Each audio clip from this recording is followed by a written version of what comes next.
would like to welcome Coach Team Curtin. Coach, good evening. Can you hear us? Hello. Hello, how are you? Yes, very well, thank you. Thank you. We'll start with the questions from media. Jonathan Tynewell, go ahead. Thank you. Jim, you've prepared for the unknown before in the league, and you've dealt with the aftermath of learning after games that players you might have been across the field from might have tested positive for COVID-19. How are things at the moment, and can you update us on how vaccinated your team is? Yeah, look, these are uncertain times. I know that unfortunately, Saprissa had a few positive cases. It's unfortunate. Obviously, when you're in this competition, you want to play them at their best. Having said that, though, it'll be an opportunity for some of their maybe younger players to get on the field, which is very dangerous because they'll be willing and looking to impress their coach. So it's a dangerous situation for us. Like we said, we're 1-0 at halftime of a competition against a very good team. We have our destiny in our hands on our home field. As you mentioned, Jonathan, we've gone through some unique times for sure last season, and some challenging environments where sometimes plans change as you go into games. But in terms of our group, we'll be ready to go. If you're asking, is our team fully vaccinated? No, but is our team fully cleared to play in this game and healthy? The answer to that is yes. Matthew, George. Hey, Jim, two things. First, if there's an update on how Kai is, if there's anything there to update. And then also, as you approach this second leg, Saprissa is coming off a loss. They have Alajuelense coming up this weekend. I wonder how you factor in where they're at mentally, or you're just worrying about yourselves. Yeah, look, we obviously scout and watch every game. We watch their game on the weekend. We know who is injured for them, who is maybe out with COVID, who's out for maybe some, I'll just say, unfair reasons about getting into the country at this time, again, which is unfortunate. So look, it's a hard situation, but all we can do is prepare our best, for the team that we're going to be playing tomorrow. We know it's going to be a very difficult contest. In terms of Kai, he's fully healthy, trained very well this week, and I have to say, give credit to the Saprissa player. He did reach out to Kai through social media and apologized. Obviously, it was a very bad tackle.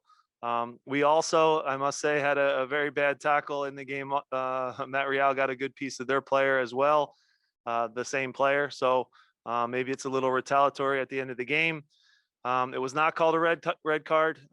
This competition does not have VAR in place at this stage. It will later, but right now it does not. So, regardless of what we think or what we saw, it's not something that we can appeal or ask for suspensions. It's in the past. And again, I obviously spoke to my players to not retaliate in this next game and give silly fouls away where you're getting yellow cards or anything like that. So that's in the past. That's in the first leg. Like I said, their player apologized. Bad tackles happen in this game. That one was almost like a cartoon, but and maybe got a little bit viral on the internet. But at the same time now, we have a job to do against a tough opponent. And the most dangerous lead in soccer is a 1-0 lead, and our players understand that. And remind media members that for questions, you can raise your virtual hand. Joe Tansey.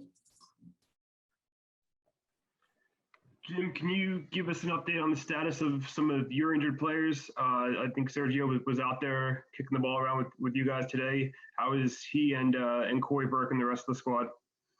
Yes, Sergio will rejoin the group. He's available for selection, and then as a coach, I'm going to select him every time to be part of the team, to be part of the 18, because he's so talented. So it's great to have him back today. I think whether we're winning, whether we're losing, or whether we're tied, there's a pretty darn good bet that he'll be on the field at the end of the game to get himself going, to gain fitness, and because we're a better team when he's on the field. So to get another striker back is key right now. Ilsinho will still be out, unfortunately. Corey Burke will still be out. Both of them looking to rejoin training at the start, of next week. So we'll see. Hopefully they can stay on that timeline and strengthen the group even more. But the only body we'll be getting back most likely for tomorrow is Sergio Santos. Ishmael Gomez. Hi, Coach. Hi. Kashmir Gomez here from Costa Rica. I want to know your opinion about the problems that Costa Rican teams have had to enter the United States after having played with their national team, with the Costa Rica national team in Europe a few weeks ago. Do you think that this issue is an advantage for you and the other clubs that will play against Costa Rican teams? Thank you. For me, it's completely unfair that their players are not allowed to come into the States at this time. Look, I understand that there's different protocols and different rules in place in all different countries, but at the same time, I think you have to use common sense. We just played against these players in Costa Rica. You want things to be fair. We just played against them and things were fine. They're being tested. So if they're clear and healthy, they should be allowed to get on the plane and come in. So, I feel bad for them. I feel that it's a little bit unjust. And when you're in this competition, it's the champions, right? So you want to play teams at full strength. They want to be here, I'm sure, with their teammates. So it's a challenging situation. Look, when there's injuries, we understand. When there are positive COVID tests, we understand that players are not going to be part of things. That is something that is clear and 100%. I think as you get into them playing in a game several weeks ago in Europe and not being allowed to come to the United States, I think that one, you lose a little bit of common sense. And look, this isn't something for CONCACAF or something for our league MLS. This is more just in general. I think too much now. We talk about the optics of safety rather than actual safety. And I think that this is an example of that, where these players, it's no fault of their own. They want to help their team. They want to be here. And for some reason, they're not allowed to come in. And I don't agree with it. Jonathan Tannenwald. Thank you. Jim, in everything that happened in the last game, I'm not sure we really had time to get into the fact that you were able to give Quinn Sullivan his professional debut at the end of it. What had you seen from him coming in? I mean, we didn't see too much of him, I suppose, in the game between the time and the brawl and everything else. I joked with his father after the game. I sent him a text and said we put Quinn in for the fight in the last 30 seconds. No, but we shared a laugh. Look, debuts are special. That's about as unique of a debut as you could possibly have, playing in the Champions League against Saprissa in Costa Rica in an empty stadium where there's a bench clearing brawl at the end of the game. So he'll certainly remember it forever. But with all seriousness, the kid has worked very, very hard all preseason, and he's gotten better and better each and every day. He's been fun to work with. He's a quiet kid that kind of does his talking on the field. And at that point, when Casper emptied his tank and needed a sub, Quinn was the first guy we wanted to put in. So, even though it was only a couple minutes, I think it's a sign of big things to come. Very proud of him for his debut, as I was with Leon Flock as well, making his debut for the Union. So big moment for him. I think we'll have several good young players that will make their debuts this year. And Quinn has done a great job in preseason, and I expect a strong season out of him. We'll take one last question for the coach, Matthew George. Hey, Jim, curious because you mentioned Quinn. I wonder, what was the decision like? Paxton Aronson wasn't in there. Is that just 3 guys for 2 spots? Was there any injury, or is that just trying to narrow down and create the best bench that you can in that situation? Yeah, look, we always go through every possible scenario. Do we want an attacking option? Do we want to be a little more defensive? What happens with guys' fitness? Who can play how long? And you kind of go through each one. You're never going to be able to cover every scenario perfectly, and you're never going to be able to make every player happy. we're happy with Paxton and how he's played. He's training and like Quinn, getting better each and every day.